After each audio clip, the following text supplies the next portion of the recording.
Welcome to the deep dive.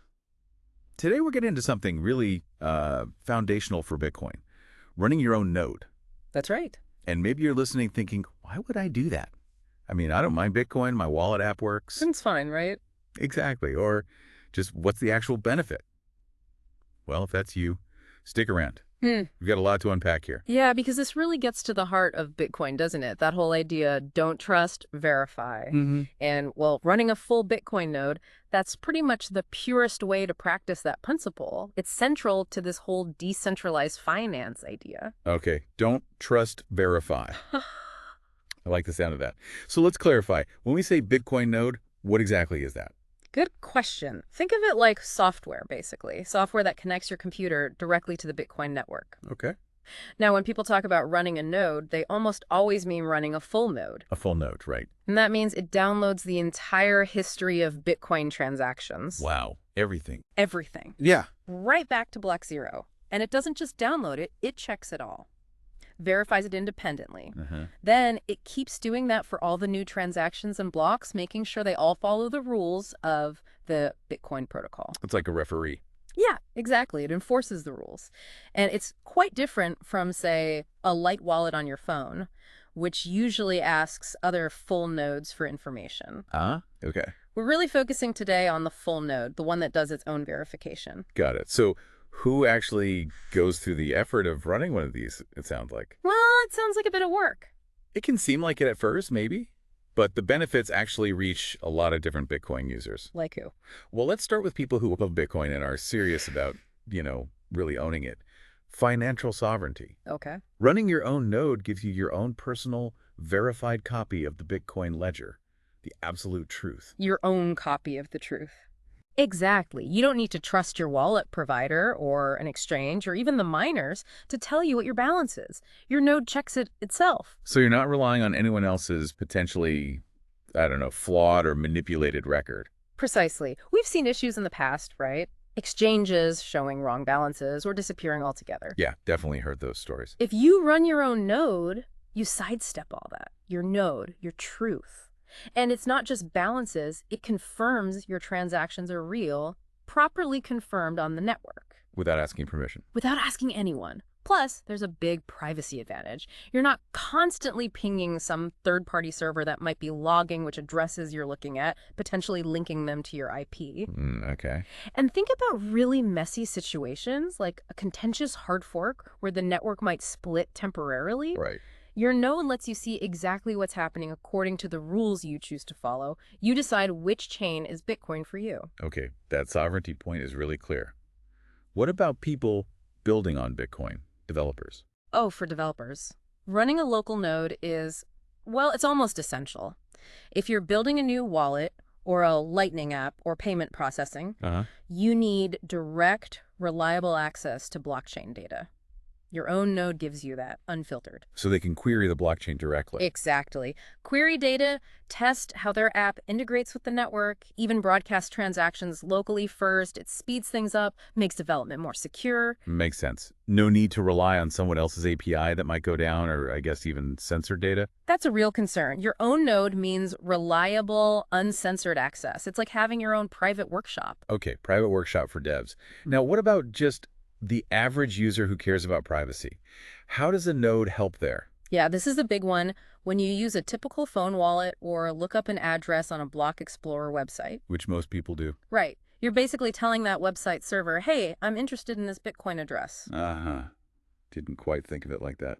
And over time, that company or maybe surveillance firms they work with can piece together a picture of your financial activity, link addresses, link them to your IP. But if you run your own node, all those lookups happen locally on your machine. Nobody else sees your queries. Total privacy for checking balances in history. Pretty much. And when you send Bitcoin, you can broadcast that transaction directly to the network from your node, again, bypassing intermediaries who might log or analyze it. That feels like a major privacy boost. Okay, so Bitcoin's meant to be decentralized, right? That's the whole point.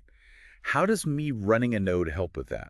It's absolutely fundamental to decentralization. Running a node isn't passive, it's active participation. How so? Because nodes are the ones who enforce the rules. They don't just blindly accept whatever blocks miners create. Right, you said they validate. They independently verify every single transaction in a block against Bitcoin's consensus rules. Yeah. If a miner tries to cheat, maybe spend coins they don't have or create coins out of thin air, your node just rejects that block. So my little node can reject a block from a huge miner. Yep. If it breaks the rules, your node says, nope. So every node operator is like a guardian of Bitcoin's rules. That's actually pretty powerful. It is. And think about network upgrades, things like SegWit or Taproot more recently. How do those changes get adopted? I always assume miners decided or something. Miners have a role, but ultimately it's the nodes, the economic majority of users running nodes, deciding whether to adopt the new software, the new rules. If enough nodes reject blocks made under old rules, the network upgrades. So running a node is kind of like voting with your software. That's a good way to put it. You're voting to enforce the rules you agree with, and the more nodes there are, spread all over the world. Harder to shut down. Exactly. Harder for anyone, a government, a corporation, an attacker, to censor transactions or try to control the network. It raises the cost and difficulty of any attack. It directly supports that vision of decentralized, censorship-resistant money. Okay, wow. Sovereignty, developers, privacy, decentralization. Mm-hmm. Any other groups who really benefit here? Yeah, a few more come to mind. Anyone holding a, let's say, significant amount of Bitcoin. Right. As your holdings grow, running a node feels like a natural security upgrade. Kind of like moving from a software wallet to a hardware wallet, you know? It's about securing your assets properly. Okay. Also, regular users who transact often, maybe merchants accepting Bitcoin, or just people sending and receiving frequently. Why them specifically? Because their node gives them immediate trustless confirmation that a payment has been received and is valid. No waiting on a third-party service. Instant verification. Nice. And then there are the tech enthusiasts, people who just want to learn how Bitcoin really works under the hood. Yeah. Running a node is an amazing hands-on way to understand the networking, the cryptography, the whole distributed system. Like looking inside the engine. Totally. And businesses accepting Bitcoin reduces their counterparty risk, increases payment reliability, direct network access, no middlemen. And finally, maybe the long-term hodlers. Running a node helps them securely broadcast transactions if they ever need to, and lets them monitor the network's health over time, safeguarding that long-term investment. All right, that covers a lot of ground on who benefits. Let's maybe summarize the actual benefits. We've touched on them, but let's list them out clearly. Good idea. Benefit number one, the big one, trustless verification. The don't trust verify part. Exactly. Yeah. Your node is your source of truth. You don't rely on anyone else, exchanges, block explorers, wallet apps, to tell you what's true on the blockchain. Your node verifies it all itself. That self-reliance feels key. It absolutely is. Second, as we discussed, transaction privacy. Keeping your lookups and broadcasts private. Right. Minimizing the financial metadata that third parties can scoop up about you.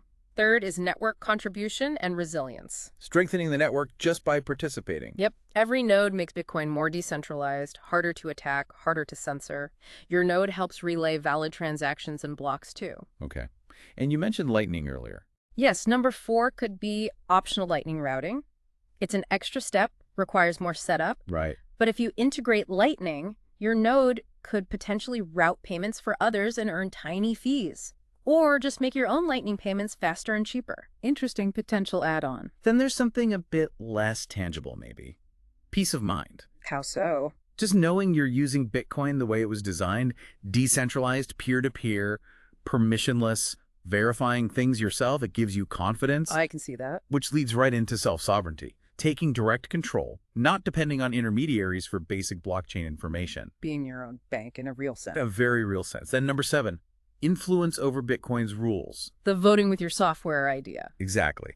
Your node enforces the rules you agree on. It rejects blocks that don't comply. It's your voice in the consensus process. Okay. Number 8, access to raw data. For developers, researchers, or just curious minds, you get the unfiltered, complete blockchain data to analyze or experiment with. The whole history. The whole thing. Number 9, future-proofing. As Bitcoin evolves, your node keeps you aligned with the latest accepted consensus rules. So you're always on the right chain. You ensure you are, yes.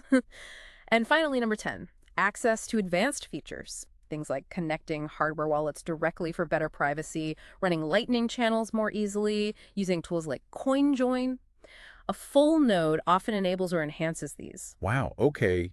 That's compelling list of benefits. But I bet there's some common misunderstandings floating around. What myths should we bust? Yeah, definitely a few key ones. The biggest is probably confusing running a node with mining. Right, you clarified that earlier. Totally different job. Completely different. Mining creates blocks, nodes validate blocks and transactions. You absolutely do not need to mine to run a node. Okay, what else? The idea that you need some super expensive, powerful computer, that's largely myth now. Really? Yeah, modern nodes run fine on pretty modest hardware, like a Raspberry Pi, which is a tiny, cheap computer, or even an old laptop. Huh, good to know. Another one is that running a node will directly earn you Bitcoin. Ah, like mining does. Right. But a standard validating node doesn't generate BTC.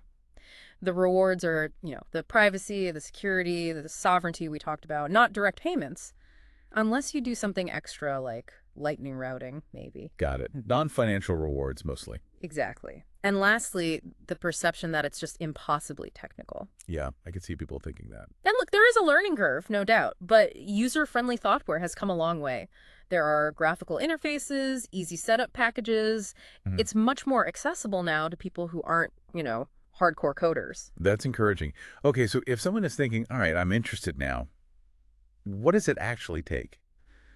Practically speaking, hardware or software? Okay, let's get practical. Hardware first. Like we said, options exist. You could use a dedicated device like a Raspberry Pi running software like Umbrel or MyNode, Raspablitz, Start9. Those are like node-in-a-box solutions. Pretty much. They streamline the setup, often quite user-friendly. Or, repurpose an old laptop or use a desktop or server if you have one. And cost-wise for, say, a Raspberry Pi setup? The Pi itself, power supply, SD card, maybe $100, $200-ish. Plus the cost of storage, which is important. Okay, and software. The gold standard, the reference implementation, is Bitcoin Core. Super robust, secure, but maybe a bit more command line heavy for beginners. Right. But those user-friendly options we mentioned, Umbrel, Start9, etc., they usually run Bitcoin Core underneath, but give you a nice graphical interface on top. Often include other useful apps too. Makes it easier to manage. Definitely. Okay, hardware, software, what other requirements are key? Disk space is a big one. The blockchain is, well, it's big and it keeps growing. How big are we talking? Right now, over 600 gigabytes. And it grows by maybe 50 gigs a year, give or take. Whoa. So recommendation is usually at least 500 gigs of storage, but honestly, 1 terabyte is better, gives you breathing room. 1 terabyte SSD probably. Yeah, an SSD is highly recommended for performance, although there's an option called a pruned node. Pruned, what's that? It lets you run a fully validating node, but without keeping the entire blockchain history forever. It keeps recent stuff and automatically deletes older data once it's verified. And that saves space. A lot of space. Right. You can run a pruned node with maybe only 15 gigabytes minimum, though a bit more is safer. Still fully validates everything. Interesting trade-off. Okay, what else? Internet. Yep, stable internet connection, reliable broadband. Because that initial download, the initial blockchain download, or IBD. The 600 plus gigs. Yeah. That takes time and bandwidth, maybe 400 gigs or so just for the sync itself currently. And then ongoing, maybe 10, 20 gigs a month just for keeping up. Okay, so not crazy ongoing usage, but the initial sync is chunky. Exactly. You also need a bit of time for setup, following a guide, maybe a few hours, and then patience for that initial sync, which could be anywhere from, I don't know, a day to 3 days, maybe longer, depending on your internet and hardware. Patience is a virtue. Indeed. And finally, maybe just a bit of curiosity, a willingness to learn a little as you go. That seems fair. Any crucial security things people should know if they set this up? Oh, definitely. Standard internet security hygiene applies. Make sure you have a firewall set up correctly on your home network. Protect the node from outside access. Right, and absolutely crucial. Keep your node software updated. Updates often patch security vulnerabilities, run the latest stable versions. Okay. And for extra privacy, some people run their node traffic over Tor, the anonymity network. That's a bit more advanced, but it's an option. Makes sense. Okay, this has been incredibly informative. Just to wrap it up, let's circle back to the core idea.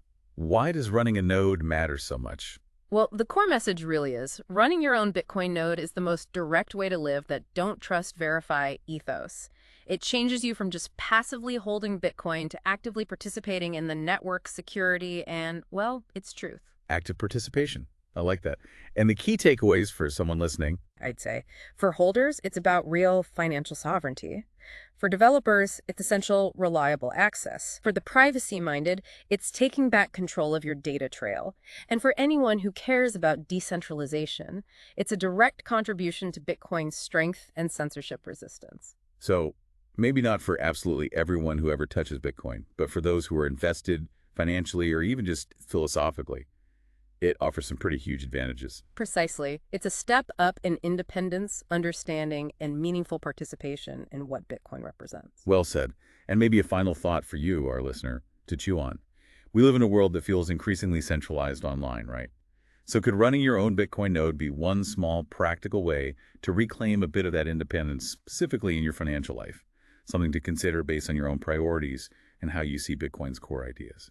Thanks for joining us for this deep dive.